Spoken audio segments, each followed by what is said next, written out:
नागरिकांच्या घरांमध्ये गुडघाभर पाणी नागरिकांच्या त्या ठिकाणी साचलेलं होतं आणि त्यामुळे नागरिकांच्या स्थलांतराला सुरुवात करण्यात आली। कल्याण डोंबिवली महानगरपालिकेने त्या ठिकाणी ही सुरुवात केलेली आहे, मात्र संसार उद्ध्वस्त झाल्याने नागरिक भयभीत झालेले आहेत। अधिक माहिती देत आहेत आपले प्रतिनिधी अक्षय भाटकर या संदर्भात।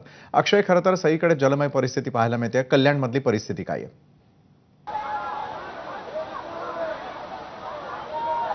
मी सध्या ही परिस्थिती थेट तुम्हाला दाखवू शकतो, कारण की वालधुरी नदीच्या काठावरच मी सध्या आहे आणि त्या काठावर असलेल्या जवळपास सगळ्याच घरांमध्ये पाणी गेलंय।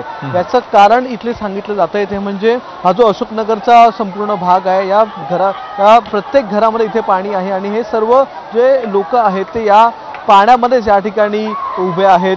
जवळपास 200 पेक्षा जास्त घरं आहेत ती सध्या पाण्याखाली गेलेली आहेत आणि याचं कारण म्हणजे या वालधुरी नदी ही जी वाहते आहे त्या नदीला कोणतीही संरक्षक भिंत या ठिकाणी इथे नाहीये आणि त्याचाच फटका या नागरिकांना प्रत्येक वर्षी बसतो आणि याही वर्षी तेच झालेलं आहे। समोर देखील अनेक खाजगी कॉन्ट्रॅक्टर्स आहेत, त्यांनी वालधुरी नदीमध्ये आतमध्ये अतिक्रमण केलेलं आहे आणि त्यामुळे ते सगळं पाणी देखील याच वस्तीमध्ये दरवर्षी घुसलं जातं आणि याच्यामुळे अनेक नागरिकांना याचा फटका बसतो।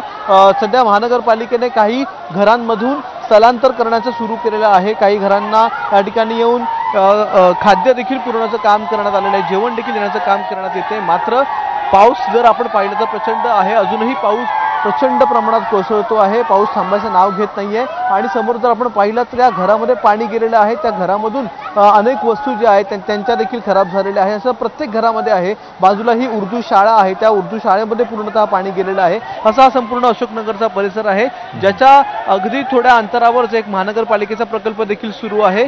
त्या प्रकल्पामुळे देखील मोठ्या प्रमाणात पाणी जे आहे वालधुरी नदीचं ते या सगळ्या वस्तीमध्ये घुसतं आणि याचा फटका या लोकांना बसतो। दरवर्षीचा हा प्रॉब्लेम आहे आणि याही वर्षी अशाच प्रकारे या सगळ्या लोकांना त्रासाला सामोरं जावं लागतंय। कल्याण नक्कीच धन्यवाद अक्षय, आपण दिलेल्या